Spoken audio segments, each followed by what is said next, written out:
আমি একটু মাঠ পর্যায়ের অভিজ্ঞতা সম্পর্কে জানতে চাচ্ছি।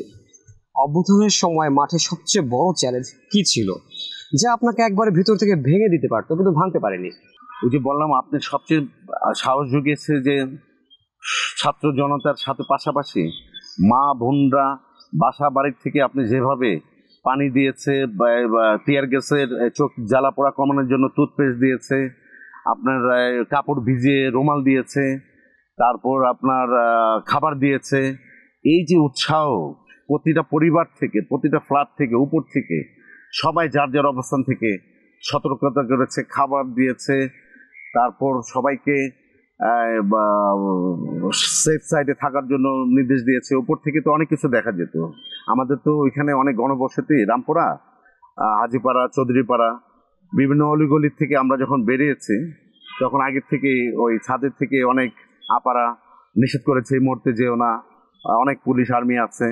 তারপর আবার আমরা পিছনে এসছি, আবার গিয়েছি এগিয়ে। এই যে উৎসাহ উদ্দীপনা দিয়েছে, এটা অবিশ্বাস্য, আনবিলিভেবল।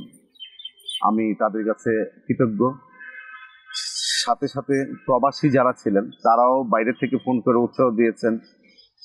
তারপর আপনার মসজিদের ইমাম থেকে শুরু করে সকলে উৎসাহ দিয়েছেন, সকলে উৎসাহ দিয়েছে।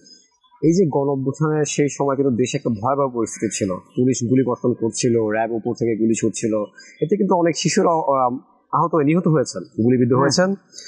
এমন কোনো মুহূর্ত ছিল কি যখন মনে হয়েছে আর বেঁচে ফেরা হবে না?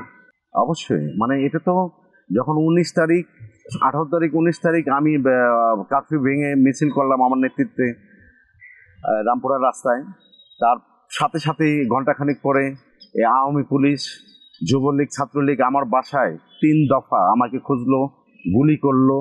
আমান কোথায়, আমান তুই বের হ, এলডিপি বের হ। তারপর আমি আত্মগোপনে চলে যাই আমার বন্ধুর বাসায়, থাকি বিভিন্ন জায়গায়। তার ওইখান থেকেও আমি আমার দলীয় নির্দেশে রাজপথে আমরা দখলে ছিলাম।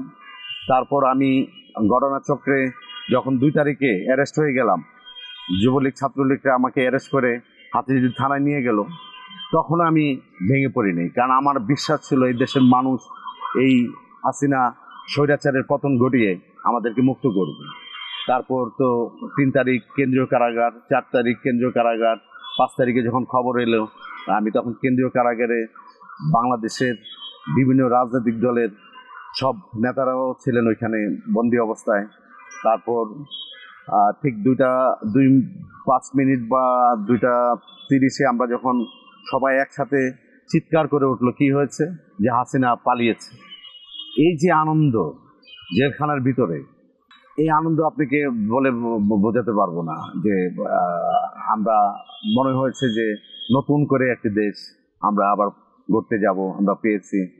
সেই সময় আসলেই জেলখানায় সকল বন্দীরা যে উচ্ছ্বাস দেখেছে, আমরা তো না খেয়েছিলাম জেলখানায়, খাবার নেই ঠিকভাবে, আমাদের খাবার দিত না। কারণ আমরা তো জুলাই আন্দোলনকারী যারা ছিলাম তাদেরকে কিন্তু ঠিকভাবে জেলখানাও